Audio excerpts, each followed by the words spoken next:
राधे राधे दोस्तों। एक छोटे से शहर में एक पुराना और विख्यात होटल था जिसका नाम मेहतर महल था। यह होटल शहरी क्षेत्र से थोड़ा दूर शांत जंगल के पास स्थित था और अपने समय का सबसे आलीशान होटल हुआ करता था।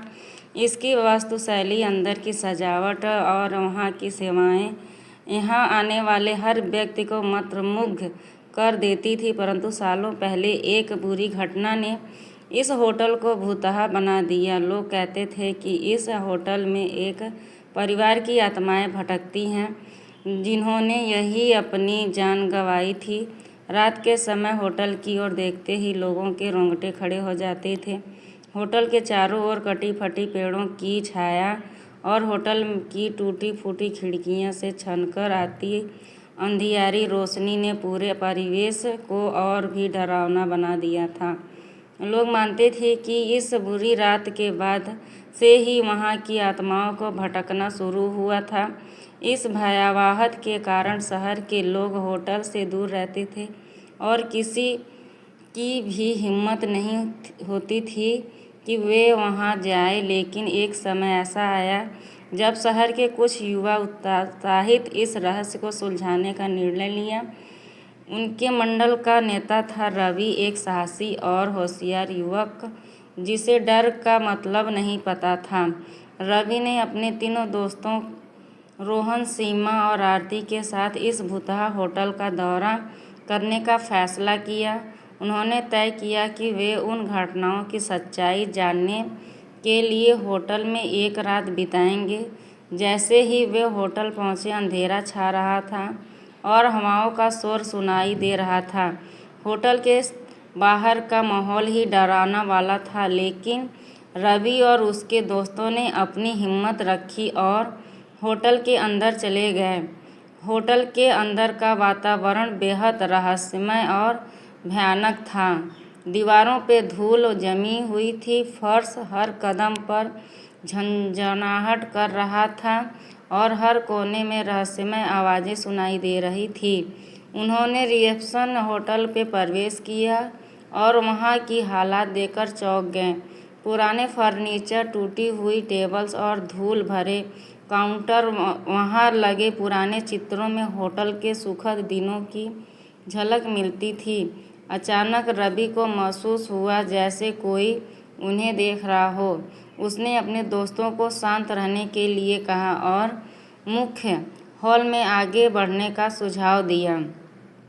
मुख्य हॉल में चलते समय उन्हें देखा कि एक पुरानी लिफ्ट थी जो बंद हो चुकी थी और लिफ्ट के दरवाजे पर खून के धब्बे थे। दीवारों पर लगे चित्रों में होटल के स्वर्णिम दिनों की यादें ताज़ा हो रही थीं, जब यह जगह जीवन और हंसी खुशी से भरपूर थी। लेकिन अब यहाँ केवल भूतों की कहानियाँ और डरावनी घटनाओं का केंद्र बन चुका था। अचानक से किसी ने एक ठंडी हवा का झटका महसूस किया और उन्हें एक परछाई दिखाई। यह भूत की परछाई थी। भूत की आवाज़ में डरावनी ध्वनि थी, तुम लोग यहाँ क्यों आए हो? यह स्थान शापित है, रवि ने हिम्मत से कहा। हम यहाँ सच्चाई जानने और तुम्हारी आत्माओं को शांति दिलाने आए हैं। तुम कौन हो और तुम्हारी आत्माओं को शांति क्यों नहीं मिल रही? भूत ने भारी आवाज़ में कहा। मैं इस होटल का मालिक था। मैंने और मेरे परिवार ने यकीन किया कि हम यहाँ हमेशा सुरक्षित रहेंगे, लेकिन कुछ डाकू आए और हम सबको मार डाला। हमारी आत्माएं तब से लेकर अब तक यहीं भटक रही है। हमें न्याय चाहिए। रवि ने वादा किया कि वह इस घटना का पर्दाफाश करेगा और उसको अन्याय दिलाएगा। अगले दिन उन चारों दोस्तों ने शहर के लोगों को पूरी सच्चाई बताई और पुलिस को सबूत दिया। पुलिस ने जांच की और डाकुओं को गिरफ्तार कर लिया।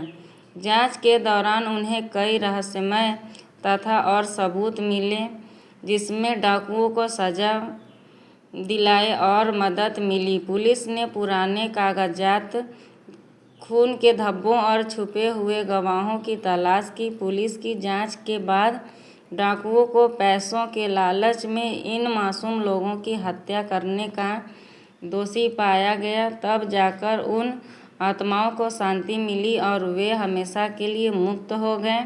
अब मेहतर महल होटल फिर से खोल दिया गया और वहाँ कोई भी भूतिया घटना नहीं होती।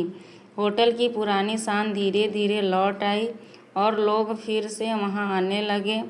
रवि और उसके दोस्त की बहादुरी की हर जगह सराहना हुई और शहर के लोग अब इस होटल को देख कर डरते नहीं थे। रवि, रोहन, सीमा और आरती की यह कहानी साहस और सच्चाई के प्रति उनकी दृढ़ता के रूप में शहर में प्रसिद्ध हो गई।